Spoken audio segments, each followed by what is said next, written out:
ഒരു അടിപൊളി റെസിപ്പി ആയിട്ട് ഇന്ന് നമുക്കൊരു വിഷു സ്പെഷ്യലാണ്. നമുക്ക് വിഷുവിന് സദ്യ എന്നൊക്കെ പറഞ്ഞാൽ അത് കംപ്ലീറ്റ് ആവണമെങ്കിൽ ഒരു പായസം കൂടെ വേണ്ടേ.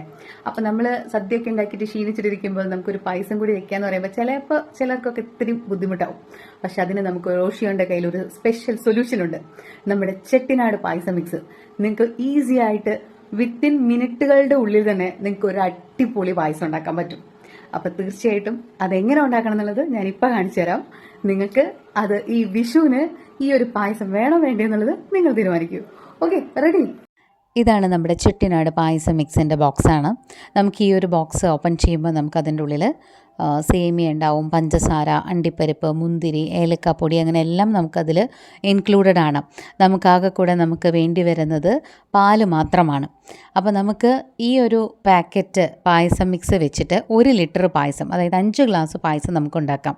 അപ്പോൾ നമുക്ക് 1 ലിറ്റർ പായസം നല്ല ചുവട് കട്ടിയുള്ള പാത്രത്തിൽ വെച്ചിട്ട് നന്നായി തിളപ്പിക്കുക. എന്നിട്ട് നിങ്ങൾക്ക് ആവശ്യമെങ്കിൽ മാത്രം നെയ്യോ അല്ലെങ്കിൽ ബട്ടറോ നമുക്കതിൽ ആഡ് ചെയ്യാം.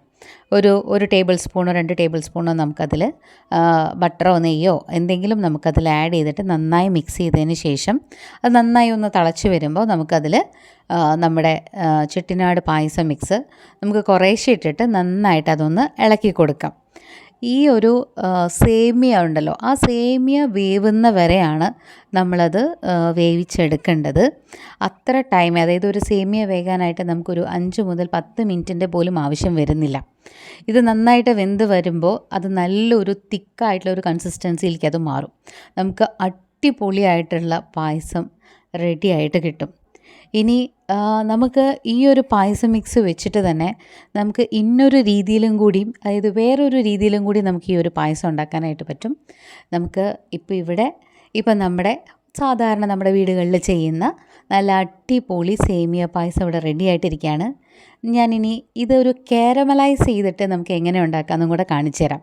നമുക്ക് ഈ ഒരു പാക്കറ്റിലേക്ക് ഒരു 4 ടേബിൾ സ്പൂൺ നമുക്ക് പഞ്ചസാര ഒന്ന് കാരമലൈസ് ചെയ്തെടുക്കണം. ഒരു ബ്രൗൺ നിറമാവുന്ന വരെ നമുക്ക് ആ ഒരു പഞ്ചസാരേനെ ഒന്ന് ഉരുക്കിയെടുക്കാം.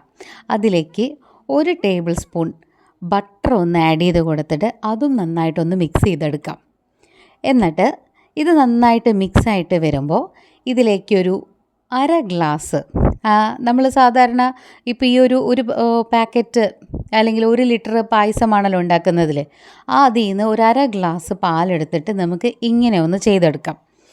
ഈ ഒരു കാരമലൈസ് ചെയ്തിട്ടുള്ള പഞ്ചസാരയും അതുപോലെ തന്നെ ഈ ബട്ടറിലേക്ക് നമുക്ക് ഈ പാലിട്ടിട്ട് ഇതിനെ ഒന്ന് നന്നായിട്ട് മിക്സ് ചെയ്തിട്ട് ഇതിൽ യോജിപ്പിച്ചെടുക്കാം.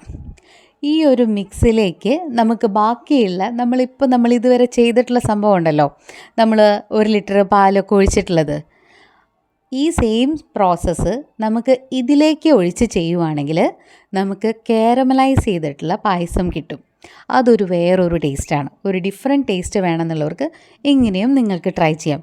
ഞാനിവിടെ നേരത്തെ തയ്യാറാക്കി വെച്ച പായസത്തിലേക്ക് നമ്മുടെ ഇപ്പോൾ കാരമലൈസ് ചെയ്തിട്ടുള്ള ആ ഒരു മിൽക്കും കൂടെ ഒഴിച്ച് നന്നായിട്ട് ഒന്നുകൂടെ തിളപ്പിച്ചെടുത്തിട്ടുണ്ട്. ഇപ്പോൾ ഞാനിവിടെ അടിപൊളി കാരമലൈസ് ചെയ്തിട്ടുള്ള പായസമായിട്ട് ഇവിടെ റെഡിയാക്കിയിരിക്കുന്നത്. അപ്പോൾ നിങ്ങൾക്ക് 2 രീതിയിലും പായസം ഉണ്ടാക്കേണ്ടത് ഞാനിപ്പോൾ പറഞ്ഞു തന്നിട്ടുണ്ട്. നിങ്ങൾ ട്രൈ ചെയ്ത് നോക്കൂ. ഏത് റെസിപ്പിയാണ് നിങ്ങൾക്ക് കൂടുതലായിട്ട് ഇഷ്ടപ്പെട്ടതെന്നൊന്ന് പറഞ്ഞോളൂ. പിന്നെ നമ്മൾ സാധാരണ ഉപയോഗിക്കുന്ന പല പായസ മിക്സുകളിൽ നിന്ന് ഇത് എൻറ്റയർലി ഡിഫറെൻ്റ് ആണ്. കാരണം ഇതിനൊരു അനാവശ്യമായിട്ടുള്ള ഒരു കുത്തോ സ്മെല്ലോ ഒന്നുമില്ല.